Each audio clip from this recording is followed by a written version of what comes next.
Buenos días, hermanos. Muchos hermanos masones de Cuba me han pedido que vierta mi opinión acerca de la situación por la que está pasando el Supremo Consejo del Grado 33 para la República de Cuba. Y bueno, yo no quería dejar pasar el tiempo sin por lo menos decir mi opinión, lo que yo pienso al respecto. Yo soy Orlando Fernández Fonseca, maestro masón. Me iniciaron en la logia Holguín hace más de 20 años. Tengo el grado 14 de los cuerpos filosóficos en Cuba y el 33 para el Supremo Consejo de Perú.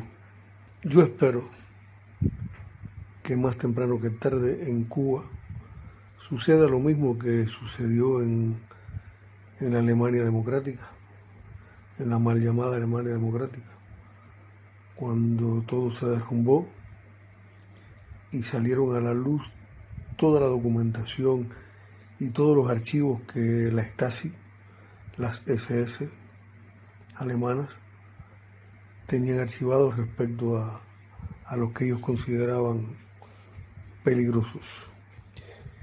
En el año 1859, cuando todavía la masonería en Cuba era un embrión, existieron también contradicciones. Había contradicciones, en la masonería siempre ha existido contradicciones. Y entre cuerpos filosóficos o supremos consejos también, porque a pesar de los convenios y demás, las ansias de poder y de posicionamiento del ser humano corroe las bases de la institución. En Cuba coexistieron en un mismo momento, por esos años, cuando todavía éramos colonias de España. Existió el Supremo Consejo, existió la masonería de Colón y posteriormente el GOCA, Gran Oriente de Cuba y las Antillas, donde todos los próceres de nuestra guerra, sobre todo de la Primera Guerra de la del 68, pertenecieron. Ahí tenemos la historia más concreta de lo que es la traición dentro de la masonería, porque somos seres humanos. El masón es un ser humano que ha decidido perfeccionarse, pulir su piedra bruta, pero en ese proceso no deja de ser un ser humano, enclavado dentro de una sociedad. Ahí el ejemplo más prominente que tenemos de aquellos años fue la traición de Carlos González Boet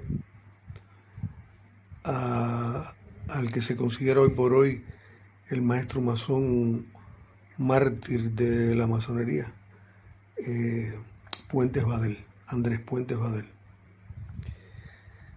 Ambos eran masones y sin embargo uno defendía unas ideas y el otro defendía otras ideas, y fue fusilado Andrés Puentes Badel en San Juan de Wilson, en el Cobre.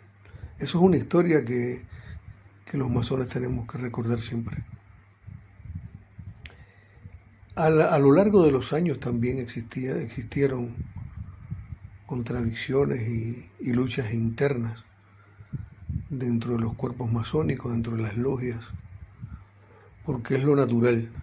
Yo siempre recuerdo además una frase que decía mi hermano Hugo Celio Telles, que le decíamos Celín.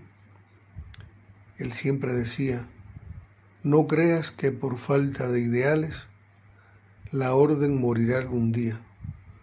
Podrán no haber masones, pero siempre habrá masonería. Creo que eso se lo enseñaron cuando él era jefe. Y en sus palabras está recogido lo que es la masonería. Sí, la masonería perdurará en los tiempos. Dentro de las logias, antes de 1868 se conspiraba como los masones sabemos. En varias logias convivían españoles y cubanos masones. Dentro de las logias eran masones, eran hermanos.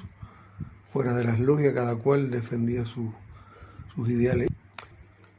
Me centraré en lo que está sucediendo en el Supremo Consejo del grado 33 para la República de Cuba actualmente, con el hermano, el sublime y poderoso hermano Viñas, que no tengo el placer de conocerlo personalmente, pero sí sé de su valía como masón y de su capacidad para estar del lado correcto. El lado correcto que todo masón debe analizar estar. El masón no puede estar del lado incorrecto. Debe constantemente analizar cuál es su posición y corregirla. Constantemente. Siempre, como mismo sucedieron contradicciones en 1859, a partir de 1959 se agudizaron. Muchísimo se agudizaron esas contradicciones. No solamente dentro de la masonería, sino en otras instituciones fraternales, en instituciones religiosas y demás. Al principio de esos años, en la primera década en esa primera década cuando Fidel toma el poder en Cuba, se persiguió a la masonería. Tenemos el caso de Cuervo Calvo, de Francisco de Griñán y otros masones que en aquellos tiempos se colocaron de lados que ellos consideraron que debían estar y fueron aplastados. También se separaron logias. Se separaron logias de la Gran Logia de Cuba. Existieron contradicciones, conflictos en toda la isla. El caso más relevante a mi entender dentro de todo este proceso fue el caso de Colleravento. Colleravento sí lo conocimos. Sí lo conocimos porque en los años de su gran maestría él visitó nuestra logia en Holguín. Participamos en una actividad masónica que se dio en Santiago de Cuba y lo oía discursar. Tenía un verbo muy profundo, una facundia, una elocuencia, conocimientos masónicos tenía. Sin embargo, ese gran maestro, Colleravento, era un agente de la seguridad del Estado, el agente Gerardo. Yo creo que ese fue el caso más contundente de todo este tiempo. Un gran maestro, que no quiere decir que no hayan existido anteriormente. Lo que pasa es que este caso se dio a la luz. Mi apreciación de este fenómeno es que la masonería, en sentido general, y las logias en particular, son como un barco, un transatlántico, que se dirigen por un timón chiquitico, que con los mandos respectivos, que mueve a toda esa masa material. Y en las logias masónicas y en la masonería en sentido general, eso es lo que sucede. dominando, es decir, la seguridad del Estado, si tiene de su lado al venerable maestro o al gran maestro, al secretario, al tesorero, ya dirige la logia. La dirige porque son los mandos de la logia. Quizás al momento de llevar a cabo una votación o una determinación, se lleve a toda la masa masónica, a toda la logia, y existen masones probos, existen masones limpios, existen masones que desean la probidad. Eso es una realidad también. No todo es carcoma, no todo es chatarra. Existen masones de principios, masones de valor dentro de las logias de Cuba. Pero la seguridad del Estado se ha encargado de corroer desde dentro a las logias masónicas.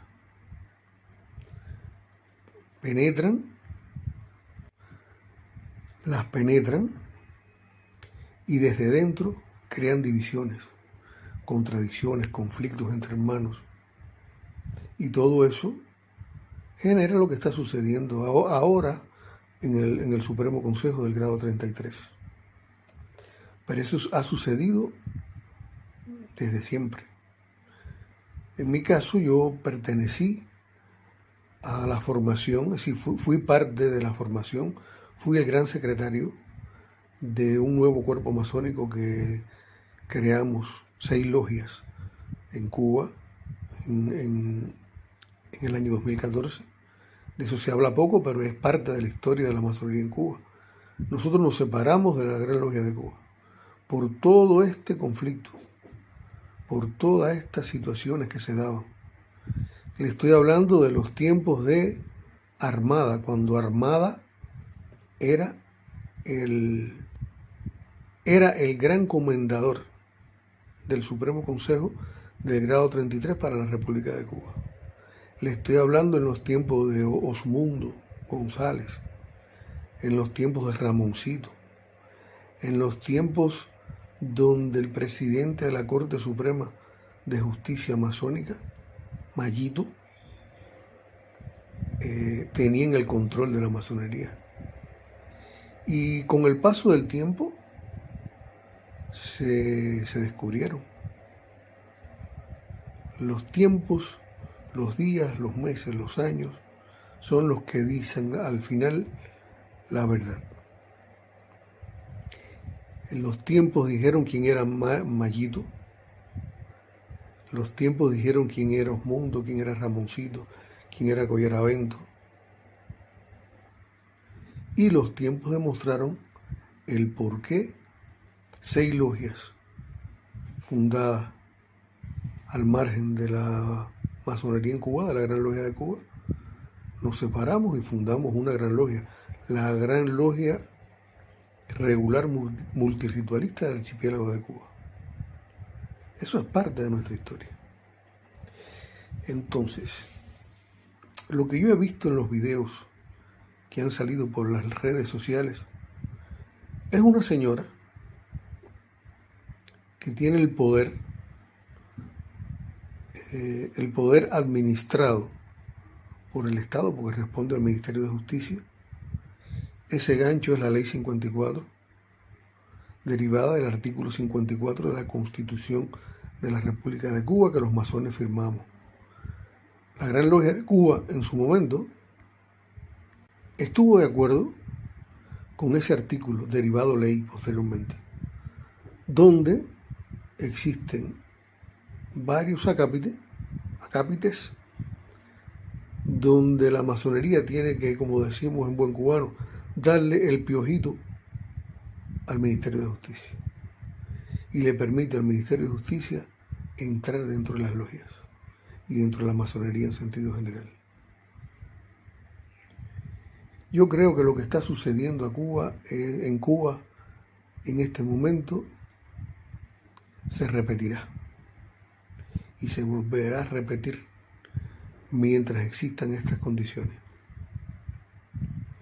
Y estas condiciones de división, de carcomer las logias, de crear divisiones, de no permitir pensamiento distinto. El masón piensa distinto. El masón es de libre pensar. Si no es de libre pensar, entonces no es masón. El masón es de tolerancia, el masón es de entendimiento, es de debate con argumentos. El masón es de verbo, el masón es de filantropía. Si no, es un hipócrita. Y desgraciadamente, como mismo existen masones limpios, masones probos, masones que verdaderamente lo son, existe otra parte que son unos hipócritas. Y hay hipocresía, mucha hipocresía. Cuando en las logias se lee Eclesiastés 12:1 o Amós 7:7 y 8 o el Salmo 133 y los diferentes pasajes que tomamos a nuestro favor para nuestros trabajos y asumimos eso y vivimos esos momentos. Si hacemos lo contrario, somos unos hipócritas, somos unos mentirosos. Y es lo que más abunda, no solamente dentro de las logias, sino en toda Cuba, porque las logias en Cuba son parte de una sociedad. No somos personas australianas, rusas, chinas, checas, españolas que están trabajando masónicamente en Cuba. No. Son cubanos que están dentro de las logias. Son cubanos que les falta el agua, les falta la electricidad, que están pasando trabajo, que no tienen transporte. Entonces la miseria no da prosperidad. Y una mente pobre no es que dependa de las condiciones materiales. No depende. La mente rica depende de aferrarse al gran arquitecto del universo, de tener la voluntad de tallar la piedra bruta y aproximarse a la piedra cúbica, como dicen nuestras liturgias. Pero en Cuba hay mucha hipocresía. Yo pienso que hay que retomar la historia, retomar los ejemplos que nos dieron los masones antecesores, cómo hicieron la revolución del 68, cómo Martí, a pesar de no estar la guerra del 95 dentro de las logias, se hizo masón y se valió de la masonería como instrumento también para desarrollar sus ideas y escribió al respecto. La masonería es de pensamiento, de razonamiento y tiene que cambiar. Tiene que cambiar la manera de relacionarse con el Estado de Cuba, el Estado en Cuba. Estado por decirle de alguna manera.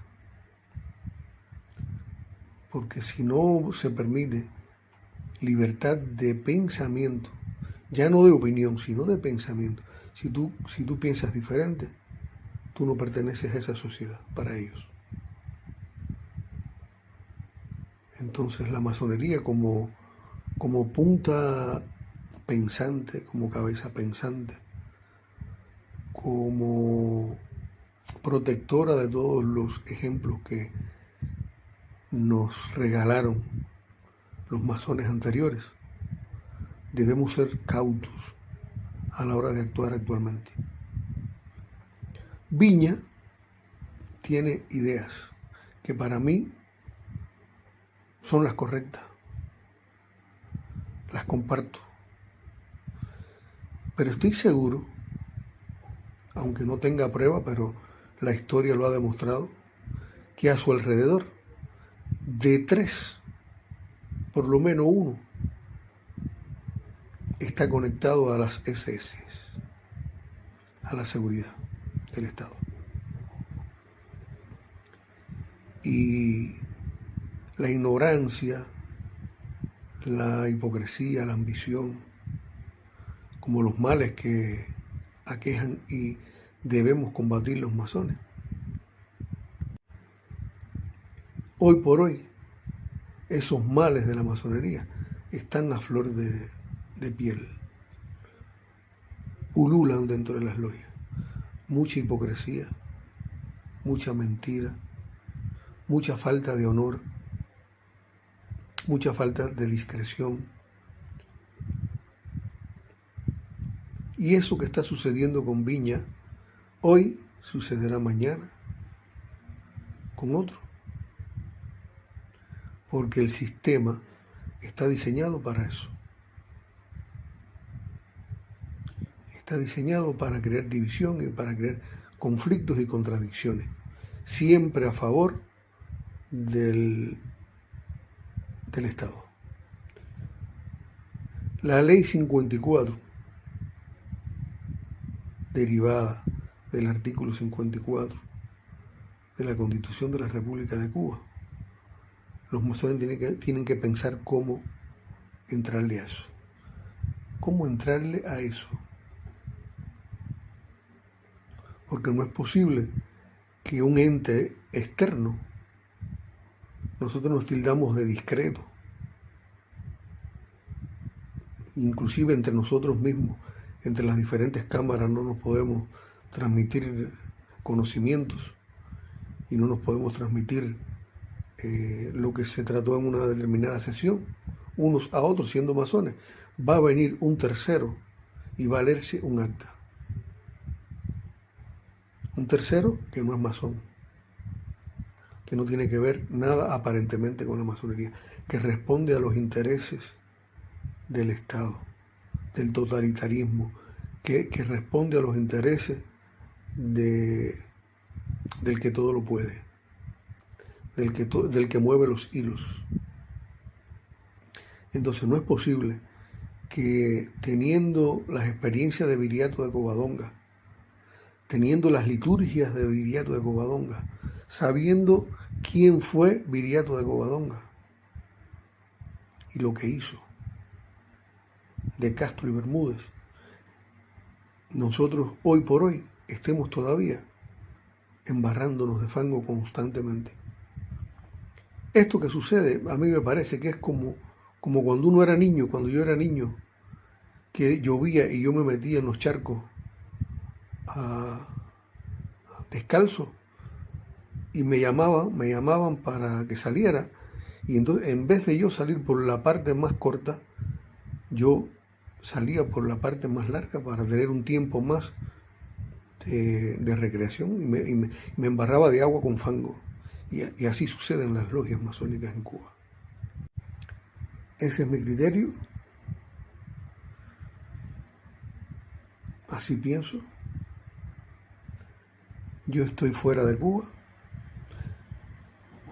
y me duele lo que sucede en la masonería. Me duele lo que sucede en Cuba y me duele lo que está sucediendo dentro de las logias masónicas, porque yo tuve la posibilidad de conocer a masones con larga trayectoria, de los cuales bebí su comportamiento y su conocimiento y los llevé a mi actuar. Para mí la masonería fue como una llave que me regalaron en el momento de iniciarme. La logia me acogió, me inició, me dio la llave, y con esa llave yo abrí una puerta que antes para mí no existía. Y dije, este es mi lugar. Y mucho más conociendo la trayectoria de Almaguer, que era un visitador de enfermos y de familias en situaciones desagradables, Salvador, Arquímedes, Celín, Campos, Israel y muchos otros Prudencio, personas que solamente con su comportamiento te daban una cátedra, te daban una clase, te daban una conferencia en silencio, solamente tú observándolo. Hoy no. Hoy esta división ha llegado a un punto extremo. Y es el resultado de esto que he dicho. De la mina, de minar constantemente, de hacer marketing de presión, como se dice, subrepticiamente, solapadamente, dentro de las logias. Y eso no se va a acabar en una sociedad que está podrida. Lo que siempre habrá masonería. Podrán no haber masones, pero siempre habrá masonería. Ese es el concepto que hay que tener. De los masones en Cuba depende que la historia de este momento se recuerde con gratitud o no. Nosotros nos valemos de la actuación de los próceres de Maceo, de Perucho Figueredo, de Francisco Vicente Aguilera. Por toda Cuba existieron masones de ese tipo. Y hoy nosotros lo tomamos como bandera. Sin embargo, esos masones, para hacer lo que hicieron, tuvieron que tomar sus determinaciones radicales, que hicieron crear un nuevo cuerpo masónico, el Gran Oriente de Cuba y las Antillas. Y desde ese Gran Oriente de Cuba y las Antillas, organizar la guerra. Aunque al final no se concretó, pero sí facilitó aglutinar y organizar las ideas. De nosotros depende. De los masones en Cuba depende el desastre o no de esta parte de la historia de la masonería en Cuba. Gracias, hermano, y que tengan buenos días con la bendición del gran arquitecto del universo.